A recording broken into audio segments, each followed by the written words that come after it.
Welcome back. This is Daybreak, and thank you for staying with us. With me in the studio are two lawmakers and the Safina Party deputy leader, who as well is an advocate of the High Court, Honorable Owen Baya. We're talking about the Kenyan democratic space and the environment which largely was more or less conducive in the aftermath of the promulgation of Katiba 2010 and the place of institutions here against the backdrop of Odinga's hinted at disengagement from local politics. How, in your view, have we fared?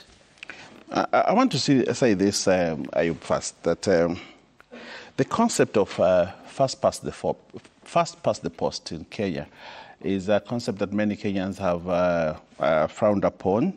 The winner takes it all, that after election, the winner takes it all, the first past the post is the winner, and therefore other Kenyans are left behind in many ways.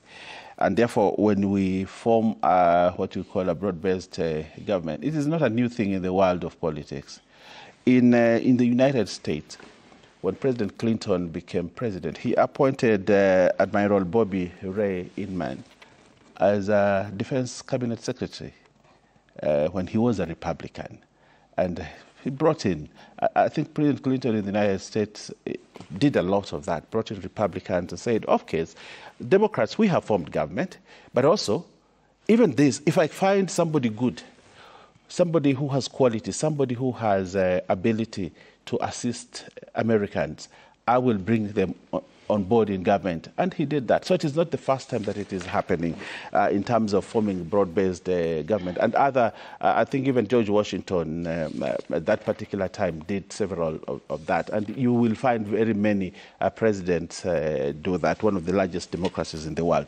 But I also want to say this. The events of 25th of June called for engineering of the state called Kenya. Mm-hmm. It was the finance bill, yes, brought in all these issues. But I think they say that every cloud has a silver lining in it. And therefore, it called upon Kenyans to reflect and reimagine a new Kenya. And therefore, a re-engineering of government and re-engineering of how we do our things was brought about. And therefore, these changes that came in, the president tried to institute here and there, is about re-engineering. He proposes, not when he talks about broad-based government, he doesn't just end at the cabinet. I think he proposes a plethora of new laws that need to be put in place by Parliament to ensure that now we are engineering a new Kenya. So it is not just about finance bill. It's about finance bill had many things. Actually, when you see a finance bill amends a cross-section of laws. Okay. You know, the tax laws, the excise duty laws, a lot of laws that are amended by the finance bill. And therefore, looking at all that, where was the failure when we had a finance bill that Kenyans did not really want? It was not just about the bill. Okay. There are many other things that Kenyans were talking about. And therefore, the engineering of government was imperative, and that's why we have all these changes that come in. And in doing that, I want to come back into institutions. Kenya is a democracy, and there are very many institutions that form the body corpus called democracy. And therefore, when we are looking at the opposition, not the opposition, the minority. Yeah. Okay, what we'd call... It's not defined opposition. Yes, a minority as defined in the Katiba, and a majority. Is there a time when we can have a time when members can resign from the minority and now join government without necessarily being much? Because Honorable Mbadi, Honorable Wandai are no longer part of the minority in terms of the government structures. They resigned from the party. They are not. They don't hold any membership or leadership in the party, and therefore have moved in to come and be part of the engineering of a new Kenya. Mm-hmm. In terms of the things that Kenyans said, there was no transparency. There are issues of corruption, there are issues of misuse of public resources, there are issues of mismanagement and governance issues and all those kind of things. So finance bill, yes, but what did Kenyans talk about? They talked about corruption. They talked about governance issues. They talked about misuse of public resources. They talked about all those kind of things.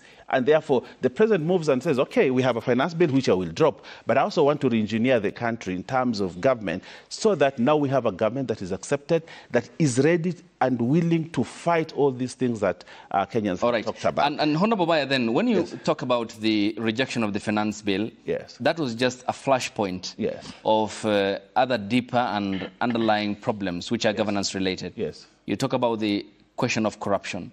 You talk about the failure by you, members of parliament, in your oversight role. You talk about why our education system isn't working. You talk about why our infrastructure is not in good shape. You talk about why our healthcare system is wanting. As a ranking member of the ruling party, and generally this applies across board in the bicameral parliament, you are the reasons as to why the Kenyan people feel that they are not getting value for the taxes that they pay, however little that is, and the failure by you, members of the political class, which not only triggered by the Finance Bill 2024, but also the wholesale failure that lies glaringly in the public space. I think I want to say this. I think in his speeches, I think President Ruto made 3 significant speeches after the fall of the Finance Bill, and 3 significant speeches. And in his speech, he actually in a way admits that there was failure of government in many ways. And therefore, we cannot run away from that. As government, we cannot run away as citizens of Kenya. He admits in his speeches that there were certain failures that actually were not running this country and putting this country on the stage that Kenyans expected it to run on. And therefore, by admitting that, it gives the president an opportunity to come and say, so how do I right these wrongs? So how do I make Kenya better? How do I become inclusive? How do we make Kenya a better state? You know, so that we veer off the issues of a failed state. For example, the issue of debt. We cannot run away from the issue of debt. You know, almost 80% of the resources that we collect, if you collect 100 shillings in Kenya, 80 shillings go into servicing debt. You only remain with 20 shillings. How are we as a country going to run away from this? Because we will end up at the brink, you know. And President Ruto had tried really to pull Kenya off that brink slowly. And in his thinking, and I shared this very passionately with him, he said, he told me, Owen, we need to move to a situation where we have a balanced budget. How do we get to a balanced budget if we keep on borrowing?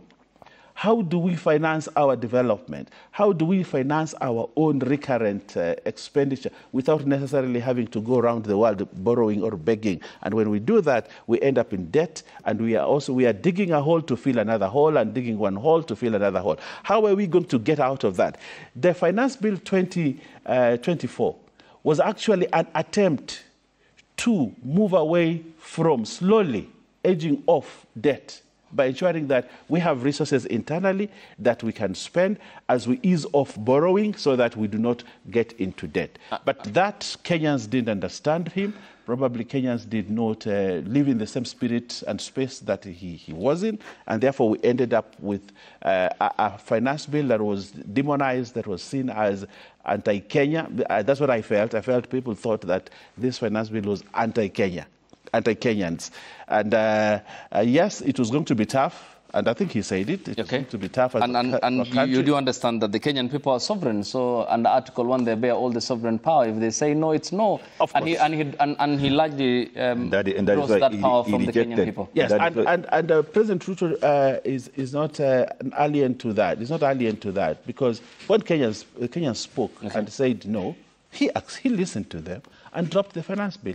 He listened to their grievances because he knows they're sovereign.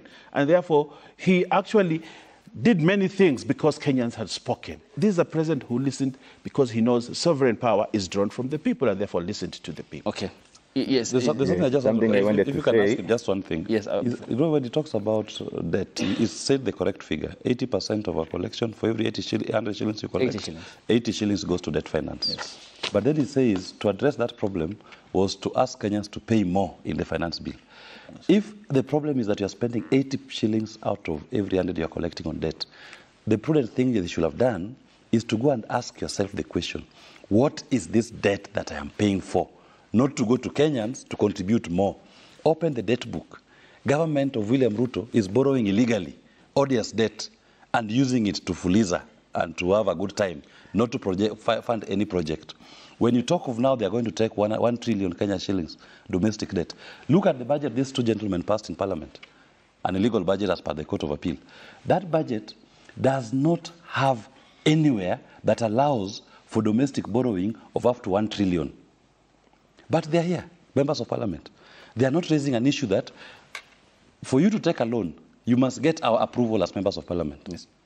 And for you to take a loan, you must apply the money towards project finance. I've looked at the Appropriations Act. There's nowhere that there's 1 trillion. Maybe you need to confirm. I am telling you, I've looked at the laws, we have the Appropriations Act. The debt ceiling. I'm not talking about debt ceiling. I am talking about for any loan to be taken, you must get subject to parliamentary approval. Every loan.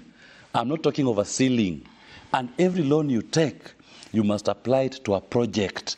Show me anywhere in our books today, all the laws passed by Parliament, where in this financial year they've been allowed the executive to borrow 1 trillion from the domestic market, and which project that 1 trillion Kenya shillings is going to fund. None. But they are quiet because they are Kenya Kwanza. Which again is largely due to a leadership problem, because if we are to track back the debt problem in this country, still at any given time there was an administration in place, and there is parliament, there are parliamentarians. Yes, Honorable Ruto. To paraphrase, this politics of populism has costed Kenya, and we are distorting the right information. And we have made Kenyans gullible of a wrong messaging to the extent we have driven their emotions in the wrong direction. And that is the essence as to why this broad-based government is coming, so that we have the right messaging. Because for quite some time, when one party forms a government, those who are on the other side always feels and looks at picking the negativity, and that has been the bunging all along through for 5 years. And we have never come out of this problem. And as I was picking from what Willis was saying, Ruto never went for ODM and the Azimio leaders to join the government just because his team was failing him. All of us, we know about soccer. Soccer, there are those in the bench and there are those in the field. Even the best player at times, when it gets to a point and the manager for that purpose looks at the approach of the game is not doing well, that person will be recalled, and the person who has been on the bench will be given an opportunity, not because he's not a good player. So what is happening? We must score as a team, as Kenya. We are building that successful team that we are going to win. Now, coming back to the issues of the economy, first of all, Ayub and Kenyans, let's appreciate that despite we are in that situation that we are complaining that things are not okay. And all of us, even us in leadership, we feel situations are not okay. If our liquidity level is so down that we cannot even manage to address issues as leaders, even back in our society, what people expect us to be able to address, the small social issues, we are finding it difficult. It is the reality. But let us give credit to where it deserves. When President William Ruto took over power, you remember the issues of masufuria, the protest by the opposition? Yes, it was food. And we agree the basic driver of the cost of living is food. Why can't we appreciate that as we talk right now, that has been addressed adequately within internal mechanism? Unlike that time where we were importing everything, including importing basic crops and grains like mahindi to get hunger, which is a staple food in Kenya. We must give credit. Look at the issues of economic and volatility in foreign exchange. And this is where Kenya, we are consumers of foreign stuff. We are a trading economy. As we talk right now, there was a time the foreign exchange using a dollar as a base of this discussion was at 165. Now it is stabilizing at 129. That is a good indicator. We are yet to, but already we are in the right direction. What we are looking at is we need to ask ourselves about patience and begin to support this economy and support the administration. I am happy that CPM Badi, during his vetting, he came up with something that Kenyans, I think, appreciated, saying, I want to make the public debt public, because it's public. And that's what Willis wants. Yes. And I want, and many Kenyans. So my committee, anytime we're going to engage CPM Badi, the CS for Treasury from the Committee of Finance and National Planning, I'm also aware that the Committee on the Public Debt will be doing the same. But we want to look at the history of this debt. These issues of populism, of always saying, you are borrowing for corruption, some issues, especially the short-term borrowing, are not meant for projects. If you get Chris Kipto today here at the PS, we'll tell you that challenges he's facing is the maturity of the then borrowed debts, the interest to be repaid, and you know the law is very clear. Debts forms first charge. Look at the CFS, the content in the budget of on the fiscal, on the fund services. What is happening here? These treasury bills at times is brought in to be able to stabilize the liquidity to meet the obligation, other than subjecting the country into problems. But you appreciate. So now what we are saying, as we appreciate that Kenyans need to know when was this loan borrowed, where it was applied, and how much is spending. I think it will sort us a problem and bring us to reality. And remember this, at any given situation and problems, leadership is needed. But and the good leadership is not the one that is shining away. It's not the one that is going to deceive Kenyans. But the leadership that is saying, okay, fine, we are in this shit, we are in this mud, this vehicle is stuck here. What do we need to do? How are we going to move out of this place? There will be a lot of questions asked.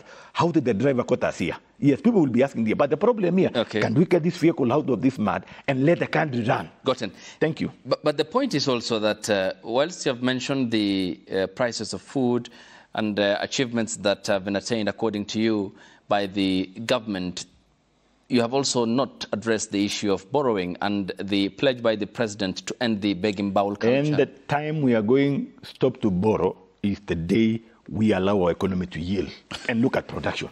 We must think, and that's why this finance bill, I was there, you know very well. We were looking at issues of reducing dependency on imported finished products so that we allow our local market to grow. We allow our farmers to build up. We allow our industrialization to build up so that we retain the little cash we are making and we are churning out.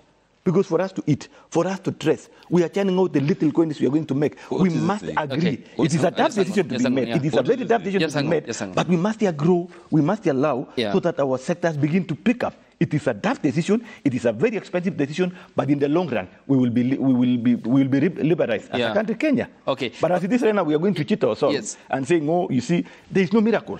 As I've said, there is no miracle. That then means we should be self-sufficient, according to you. But here, the control of budget expressed reservations and approved, she said, 2.7 trillion, for example, for spending. Only 17% went to development expenditure. 74% went to state agencies' recurrent expenditure. In their budgets, most development went into renovations, i.e. state houses. Huge proportion went into subsidies and travel expenditure, which grew in the first 9 months of the financial year by 4.11 billion Kenya shillings. The idea is that people and businesses do not pay taxes. Taxes are generated from incomes generated by economic activities. And if taxes kill production, then there is no or nothing to tax. I mean, if we're even to now look back inside, how will that be practical? But also, Hayub, let's be honest. At times, as much as we want to globalize the issues of taxes and condemn it, of course, taxes build a nation. But as I agree with you, you do not overtax the economy. But also, you must facilitate the government expenditure. Like this now, you know, the formula of the macroeconomy, where you say Y is equal to income plus savings plus government expenditure minus taxes. I know if you must have gone through a class. If the G factor is not working, where we are now, bending bills, we are not able to manage the bending bills. How do you expect this thing to go? So we must afford the liquidity for the government to spend. We must honor the bending bill so that we channel back the money to the economy. As much as you want to condemn the expenditure on travel, you say it, but somehow again from listening to you, you want to appreciate that these people, when we facilitate them, they spend in the economy and you allow the money to self-regenerate back in the economy. But nonetheless to say, if you look at the budget, you know, let us appreciate everything from the start.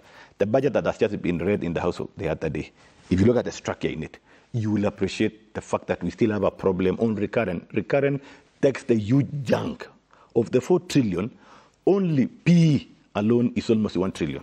1.2 goes to CFS, and that is interest. It is also a recurrent. It is not a capital. 1.2 trillion. It is interest. If you go to the issues of devolution again, remember we gave ourselves a constitution that has facilitated services delivery on the ground. We still have some challenges on devolution, but the fact remains here, it also takes a lion's share of what we are literally collecting. And the law is very clear. Unlike the other day that we had a challenge that the Treasury did not remit 100% of what was going to devolution, it is still a factor. So all this looking at the same basket, that the debt is already shrinking it.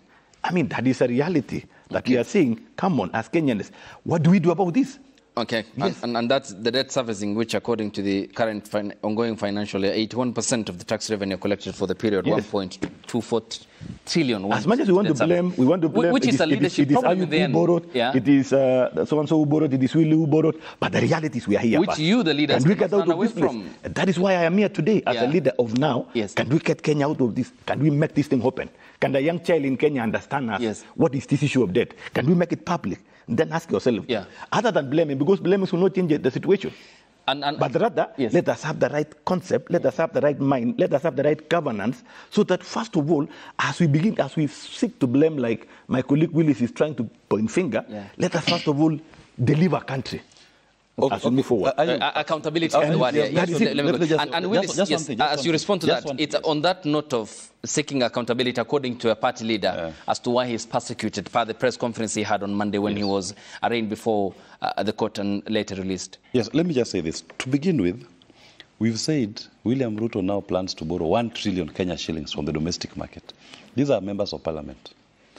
Let them just go and ask the treasury, where did we approve of you to borrow 1 trillion Kenya shillings, and which project is this money going to fund? So even before you look backwards, start with going forward. Don't expose us by going to borrow 1 trillion in a financial year without our approval as parliament and without any project that's meant to finance. Start with that. Then number two, Jimmy Wanjigi obviously is facing these tribulations because he's been doing civic education to Kenyans.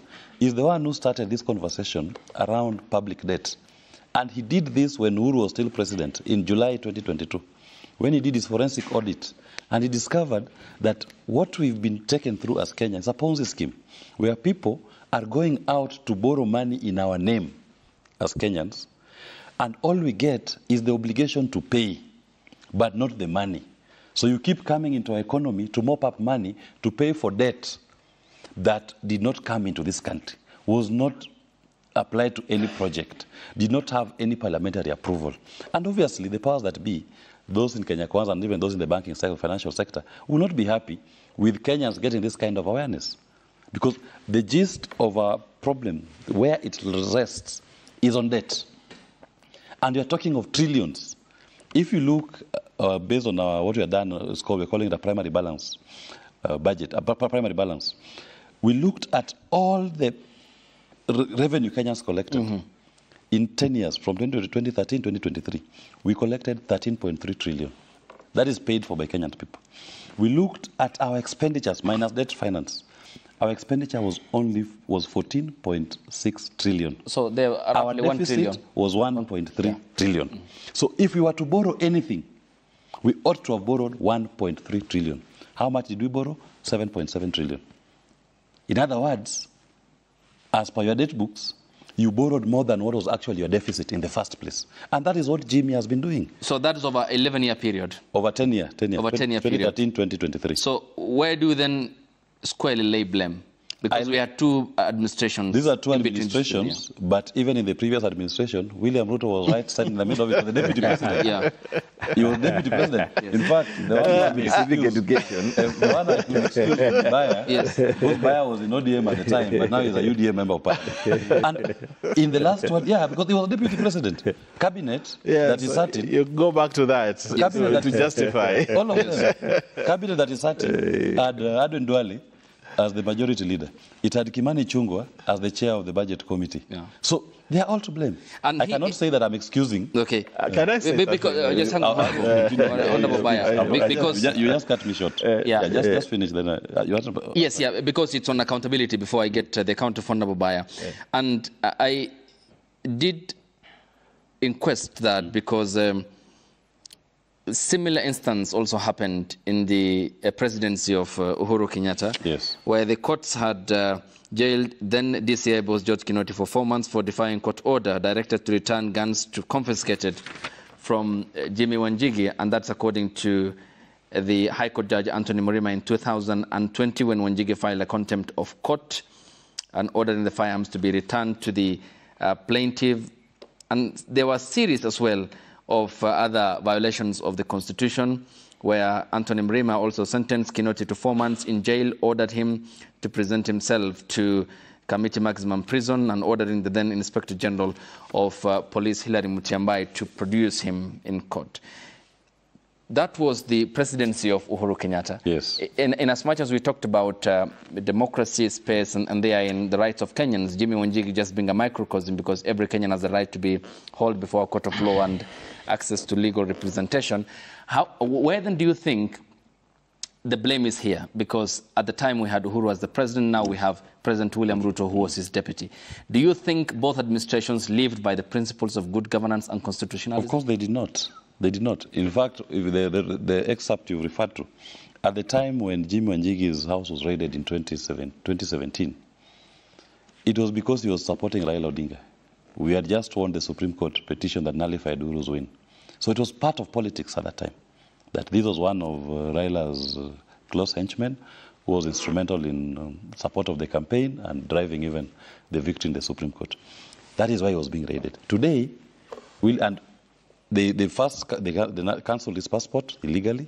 They cancelled his firearm certificate. Then they raided his house. All that was quashed by the courts. Now when we come now to William Ruto, when Jimmy Wanjigi starts doing civic education, because we call it civic education, he's just trying to point Kenyans to where the problem is. William Ruto's response is to start calling him a sponsor of Gen Z. And Jimmy has said, yes, I sponsor Gen Z. Those who want water, I buy them. I've even made it publicly known. I made a donation when people needed money to go and get bail to those who were illegally arrested. Mm-hmm. Those who wanted to buy water, I've donated publicly. I've even offered to donate blood. But I was told I'm above 50 years old, so I don't qualify if I donate blood. So it supports, and it's done it publicly. And it's not an offense to sponsor anybody or support anybody who is actualizing their Article 37 right to peaceably and armed to demonstrate. And you think what he has done is right and within the framework of the Very much right. In fact, if he was given a chance, he will do it again, and he's still doing it. And why do you think then he says he's persecuted? The persecution is being done in this way, that somebody now tries to create a narrative, as he's trying to do, that Jimmy Wanjigi is an anarchist. Jimmy Wanjigi has guns. Okay. Jimmy Wanjigi is providing firearms. But the point is very simple. All the guns that Jimmy Wanjigi has ever held in his life are licensed guns by the Kenya government. These issues have been canvassed in court, Petition 52 of 2017, and the court ordered the state to return the firearms that confiscated from Jimmy Wanjigi. In fact, the former DCI Kinoti, his conviction to be sentenced for 4 months imprisonment is in respect to his failure to return those guns. Mm-hmm. So they've looked at everything. In fact, for me, I should be worried if I'm this gentleman, that a government with all its machinery, two governments actually, with all their machinery, all that they can find Jimmy Wanjigi on is just his guns, which the same government has licensed him to hold, which the same government has gone to court over to try to take them away, and the court has told them, no, you cannot. There's nothing you can catch him on. Okay, but also, to ask this then, why would Jimmy need 4 Glock pistols, 1 Smith & Wesson pistol, a mini assault rifle with a lesser guide, the MC M4 CQ assault rifle and 646 bullets? What kind of personality is that? He's under what danger? What kind of personality is that? You see, he's trying to sensationalize things. It's very simple. I'm just asking for clarity. I'm explaining to you. When you talk, those guns have different uses. And they have like if you talk about the rifles, those are for sport shooting, those who go to the range. When you talk about a pistol, it's what you can use, for example, in public or to give your bodyguard.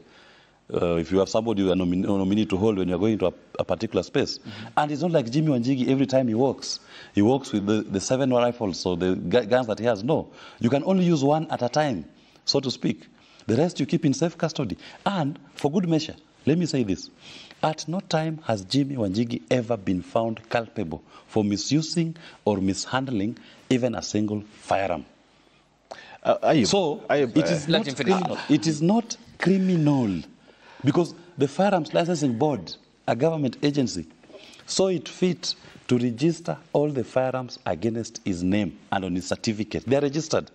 And there has never been even a single incident recorded of misuse or mishandling a firearm.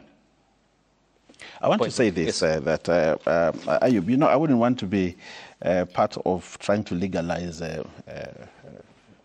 Jimmy Wanjigi's ownership of guns, and Willis is trying to be his lawyer on national TV about his guns. He can do that very well in court, not this court, but the judiciary. He can go there and defend him about guns and all that. But I would like Jimmy Wanjigi to be known for something better in this country, not about guns and licenses. you know, inciting people there, doing that. All the time he's on the other side of the law, you know, because of things that do not develop democracy in this country. We would like to speak about this country, not Jimmy Wanjigi. But I want to say this. I would like to ask Willis, good lawyer he is, to read the debt anchor law. You know, we have something called debt anchor. Kenya has moved from debt ceiling to debt anchor, which is now 55% of GDP, present value terms. And when government borrows right now, it borrows under that law.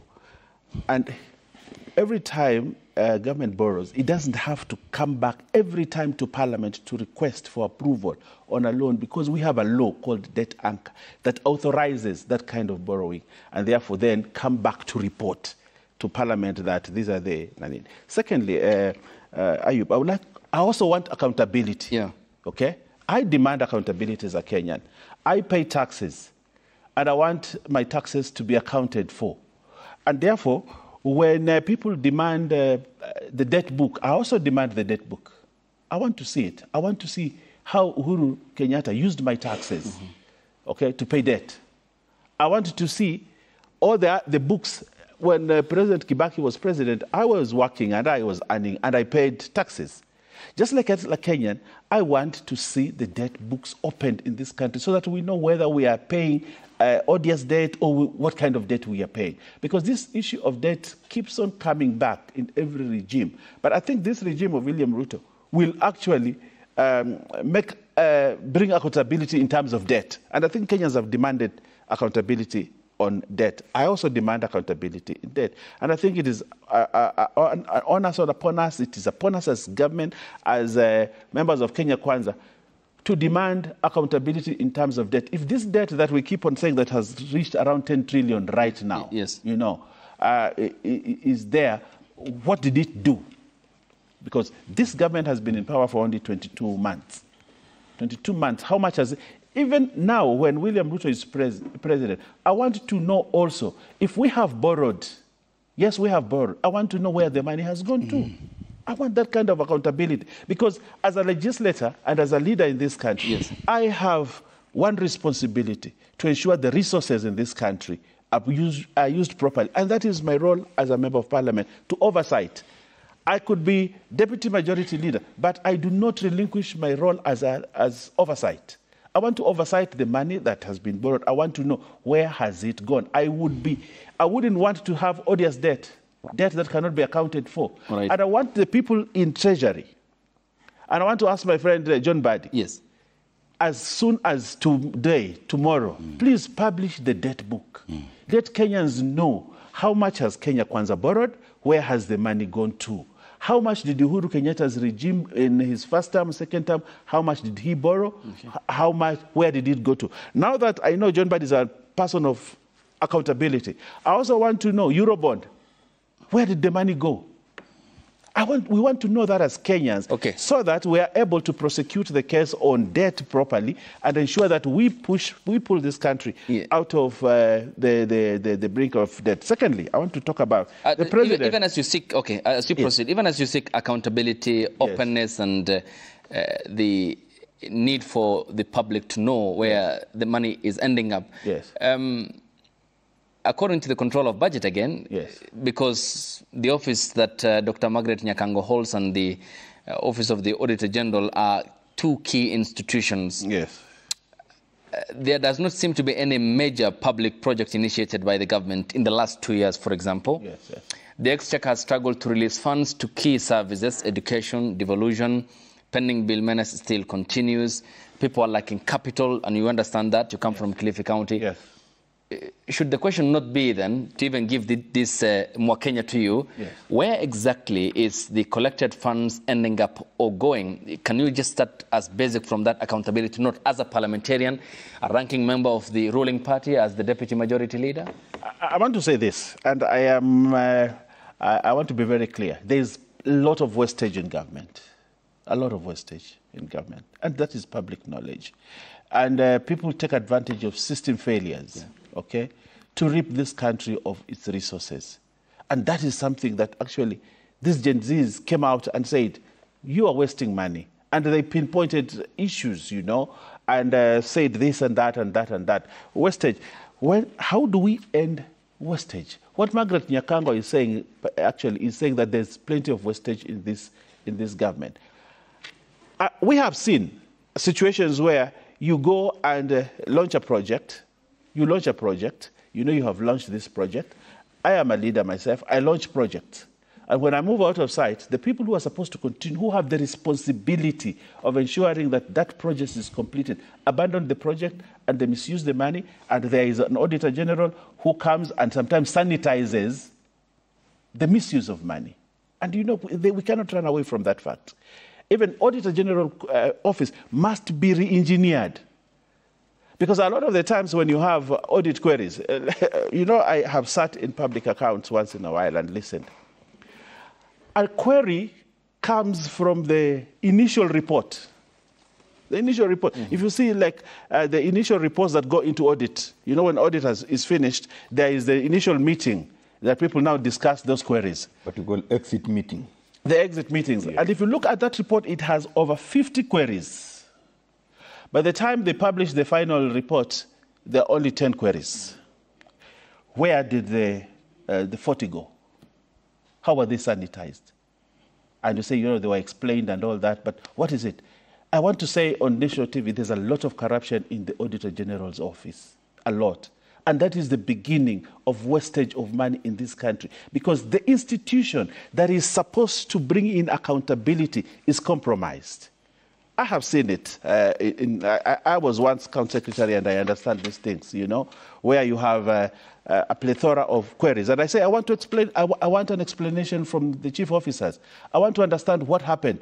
How come this project is not complete and yet money is fully paid? But at the end of the day, when you receive the final report, you don't see that query. What happened? And there are a lot of other concerns that they equally raise, the two officers, that yes. should be acted upon. Yes. As a lawmaker, you do understand it's key. But I want, and I will bring a motion in Parliament to discuss the office of the Auditor General. Because we cannot have wastage in this country in the phase where we have accountability institutions like the Auditor General. You know, you cannot come and report, you know, this money was collected, this happened. Where did the money go? How many people have been jailed because of the loss of the funds? What are the recommendations of the Auditor General? When these reports come into Parliament and people discuss, these are almost clean reports. But there are substantial indictments. Yes, there is substantial indictment, and we see them. The question is, after those reports have been tabled in Parliament and those reports have indicted some people, what happens? Where is the justice system? In support. So these are things that we must ask, and this is what I call re-engineering government. We must start at all those institutions must be re-engineered. The Office of the Auditor General must be queried. We approved the other day an auditor of the Auditor General in Parliament, so that the Office of the Auditor General can also be audited. But we must go beyond that. But there's a point, there is a line that the office reaches from where another agencies and offices and institutions ought to be undertaking their responsibilities. And that is why I called re-engineering. How do we then say the report has moved from the Auditor General, it has come to Parliament, Parliament has made its recommendation, who takes over from there? So that eventually that report, we see eventual results of people being prosecuted at the end because of an Auditor General's report. So that's what I would like to say. So it's not the Office of the Auditor General's report to prosecute, for example, or investigate. But my question is to make it clear. I want you as a Citizen TV to conduct an investigation. You know, you have this investigative series. When there is the exit meeting at a department, how many queries were there? At the end, when the report was published, how did they get lost? Or closed. How did they get closed, you know? So that we see the trail, and then we'll be able to know where our money gets lost and how is the office that is put in charge of auditing. Quickly. You know, so those are the things. I demand accountability. Yes. And I want to emphasize this on national TV. Kenyans must continue to demand accountability from offices that are given the mandate, even when it is Parliament. If we fail on the issue of accountability and oversight role, we must be queried. Okay, and many Kenyans feel that you folks have failed on that part. Maybe quickly, Ahayub, in support of that, let us also look at where we started. Yes. We start from the budget. How was the budget run? Let us look at the amount that is being channeled to devolution, for example. Yes. And compare even the one that is being channeled to NGCDF. Isn't it?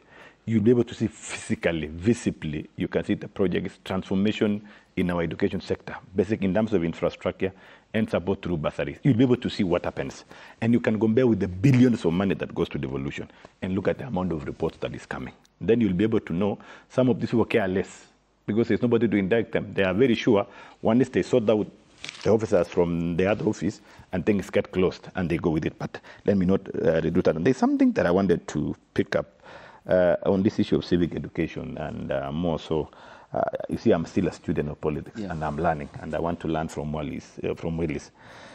When you say Jimmy Wanjigi is sponsoring civic education, he's physically seen at the scene of public protest without a clear cause, a protest that Janice Ruto must go, whereas he is a believer of the same constitution that gives power under Article 37, and the same constitution describes the democratic election of the country that chooses the leaders at any given time, and he's here saying Ruto must go.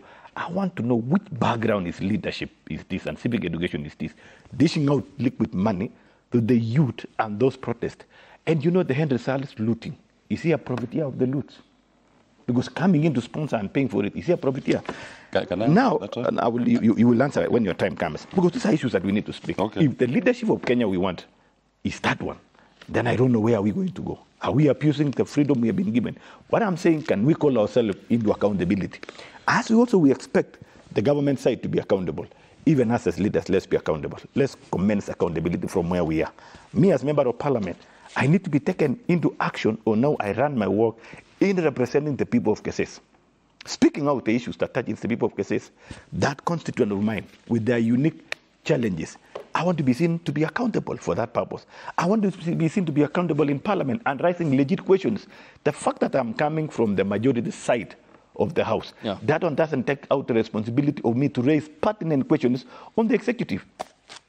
Isn't it? Because if the executive are not performing their work well, like we've said, truth be said, even the president himself at some point said, I have a clueless, did they say knowledgeless people?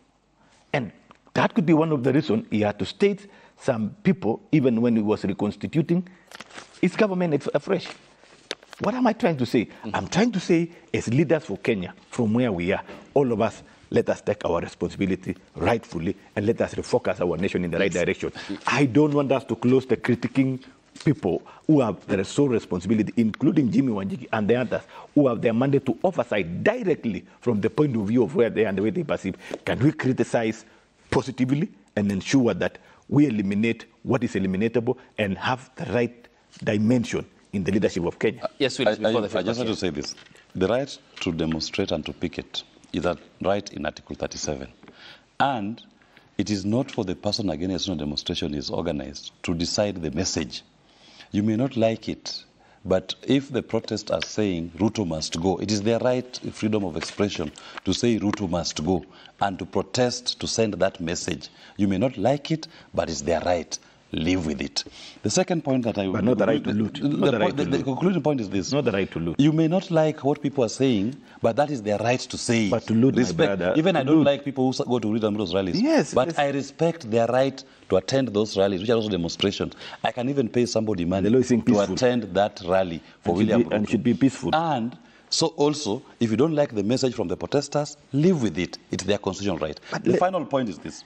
For these members of parliament, I'm telling them right now, there's an illegality going on. They want to borrow 1 trillion shillings from the domestic market. Don't wait for next year to tell us that we need to look into our debt books. Can you call the Auditor General, can you call the CS Treasury to order today and tell them, under Section 15 of the PFM Act, all borrowings must go to development finance. And further, you cannot borrow. What they're saying about short-term borrowing. The short-term borrowing is limited to only a fraction, less than 5% of the previous year's audited accounts, which if you use the previous year's audited accounts, they cannot borrow more than 90 billion Kenya shillings in a year. They want to borrow 1 trillion this year. We should tell them no, and you need to do that. Support now support the ordinary revenue. I have my last one, so that we don't borrow. Support the ordinary revenue raising measures. And then we continue. The hashtag On X is Citizen Daybreak. The SMS code is 22422. At Citizen TV Kenya and at Ayub Abdikadir, we see what Kenyans are saying on our respective social media handles in respect to the conversation we are having here in studio that is revolving around the major highlights of the publications and also the content that you have given us here.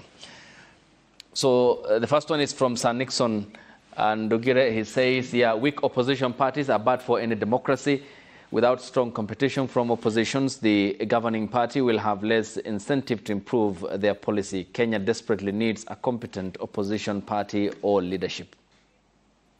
Engineer Lazaro says Honorable Odinga has decided to expand his democratic space struggle to the African Union arena. This is good news for young, energetic bloods to continue carrying its legacies here. Let's unite, he means, and support our own icon on the continental mission. The next one is from KD Lethal. He says, who owns the ODM party? Is Raila Odinga going to vie for the candidature of the African Union position but still be the owner of a political vehicle and tell us he will not be active? Bob Otieno says, we need some young, energetic, vibrant politicians like we saw with Gen Zs and not all the same political matrix which are predictable by end of the day with no results but betrayal.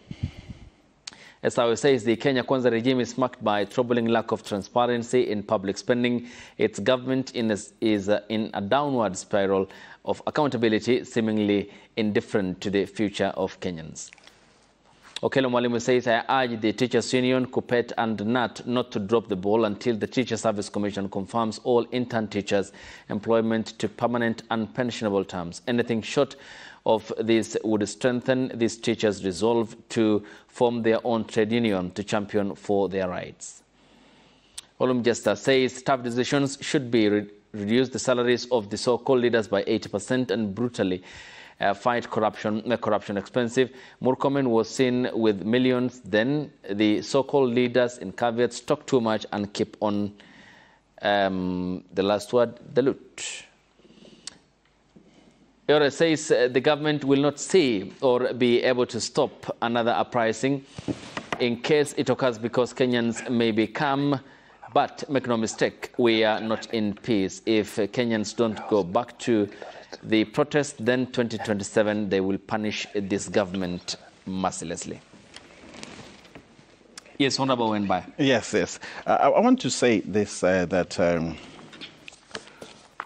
we as a country, we collect 100 shillings and give 80 shillings away to a debt that everybody is questioning.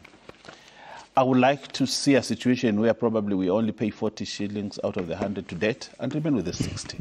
That will end our liquidity problem as a country. Right now, this country, all these issues of teachers or these issues of what are because of liquidity. And if this liquidity problem is happening because of the debt issue, then as a country, we need to focus our eyes to look at what is this debt that is killing this country. Mm-hmm. And for me, that's a priority.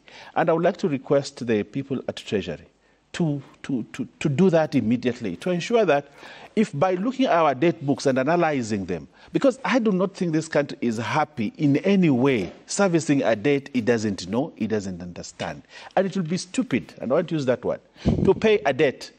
Even if someone comes and tells you, you know, your father borrowed money from us, and therefore you must continue to pay your father's debt. But as a responsible son, I keep on paying the debt without asking for the books. So how much did my father borrow? How much did he pay? And how much is remaining to be paid? I just happily continue to pay ceaselessly without knowing the facts and the details of this debt. If by auditing our debt book, we will reduce the amount of money we pay for servicing debt and end up with liquidity that can help us pay teachers, pay the JSS teachers, hire doctors and pay them better salaries, and these interns that have been in public services be hired and be paid. It's good for the country. But why are we sitting on our laurels and just keep on talking about, this date, we don't understand, this date, and yet we are continuing to pay? We shouldn't be a country that moves on that kind of a trajectory. I want to request my fellows in government and this government that I serve diligently. It is time we audited this debt, know how much we are owed. And if we are able to save even 1 shilling by auditing the debt, it is good for Kenya, and we will end all these problems. And even we may not have a finance bill that wants to tax Kenyans, heavily, and end up with a country that is functioning. So instead of talking and talking, it's time for action. It's time for government re-engineering. Those institutions of accountability that are not doing their job, we need to go there, reorganize them, re-engineer them, and ensure that we get the good thing. I like the issue that the president talked about, having a zero budget. When you're starting a zero budget, it is good for this country when you're starting with a zero budget, other than this budget that keeps on piling money, because, I want to say this, give you an example. So because on the budget, there's a line called renovation. On the budget, there's a line called renovation. Because it is there, it is a permanent line. So this year, we put 10 million. So we are projecting next financial year, it has to grow by 10%. So now we will have probably 110 million on that. Around 11 million on that. Then on the next year. So we keep on increasing vote heads, because the previous budget said 10 million. Now the next year, we will have another 20 million. Yeah. The next year we'll have 30 million. And therefore we end up with a budget that is heavy, that is bigger, because it is mandatory upon us to increase budget, because previous year we have to keep on growing the budget. But if we move to zero budget, where we start budgeting from zero, it will help this country very much, and we're going to save a lot of money. We have a 3.4 over almost 4 trillion budget. Okay. I can tell you, Ayub, if we move on a zero budget platform, we might not even have a budget around 4 trillion. We might even have a budget that has 2 trillion. And Parliament, the Constitution gives parliamentarians, you, Honorable Ruto, yes, and others, the powers even to amend the budget. So what I'm saying is, why I point this out, Honorable Baya, is that the control of budget as well, when she appeared before, I presume you were there, the Bomas of Kenya National Dialogue Committee meeting? No, I wasn't. Yeah, okay. Dr. The majority leader was there. Yes. The controller, Dr. Nyakango, pointed out how even her own salary was tripled. And when she sought some explanation from the National Treasury, she was taken in directions that she couldn't understand. Yet Parliament, where you sit, is very key in the budget-making process, especially in the key phases, which are 4 of formulation, adoption, execution, and control, where you can reject it. Correct. You all see these red flags. But you have not acted. I want to say this. Yes, Parliament does budget, and the role of budgeting in this country moved from the executive to Parliament.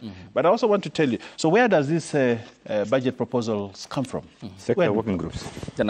They come from sector working groups, and then from their sector working groups, Treasury, and then probably it is approved at Cabinet and brought to Parliament. The details, we deal with global figures. The details of where, because you'd say the devil is in the details. Vote number this and this and this has been Ministry of this has been allocated 10 million. Okay. So you look at it and say, can it be accommodated within the fiscal policy paper that was approved and all that? You look at all those kind of things and approve budget. But the details, we do not decide the salary of Margaret Nyakango. We do not as Parliament. We only vote money to the control of budget. Yes. We vote money to control of budget. What control of budget does with that money is within their budgeting at that level, the micro level. The ceiling. Yes. Actually, she raised the aspect of budgeted corruption, but gave her salary as an example. Yes. Not necessarily the office here. I want this country, of course, if Treasury is not rule out listening to SRC also being a sole function of determining the salaries, and there's there was a Gazette notice. Remember, there was a Gazette notice that the other day it was contested until they had to call back. Thank you, Honorable. So something only to support quickly is I need to call upon the governance in Kenya, all of it from national to county, to look at the issue of character of expenditure, the issues of sacrifice, especially on an core recurrent area. Thank you. So that the remaining savings we make after paying debt, let's focus on development. Thank you. And Honorable Baya, this is a feedback from someone in Kilifi who has sent me photos of you in Mashinani, and I see there's something that you have launched. On Sunday, I had the pleasure of presenting a house I built for my mother, and something that I felt very dearly that I needed to do for a woman who raised me, a woman who encouraged me, a woman who molded me to the kind of man and leader that I am. And for many years, I thought that this woman, I need to do something for her from the bottom of my heart. And I built a house for her, furnished the house for her, and gave her as a present, a lifetime present, because she's everything that I had in life. Right. And she raised me to the man that I am. Congratulations. I thought that I should say thank you in a very special way. Asante. Mother is always everything. Mother is always everything. They are all embodiments of reason for her while she's still alive. Thank you. CPA Honorable Ruto is the lawmaker representing Keses constituency, a member of the Finance and National Planning Committee of the National Assembly. Willis Otieno, the deputy party leader, Safina, as well as an advocate of the High Court. Thank you so much. And to Honorable Owen Baya, the deputy majority leader and MP Kilifi North constituency in the county of Kilifi. And thanks to you too for working up with us here on the state of the nation, and much appreciation on the feedback that you have sent us on our social media handles. Up next is cooking. Who is cooking? Safina Chengoma will be there, and I'll see you tomorrow morning here at the same time on Daybreak. Till then, good morning.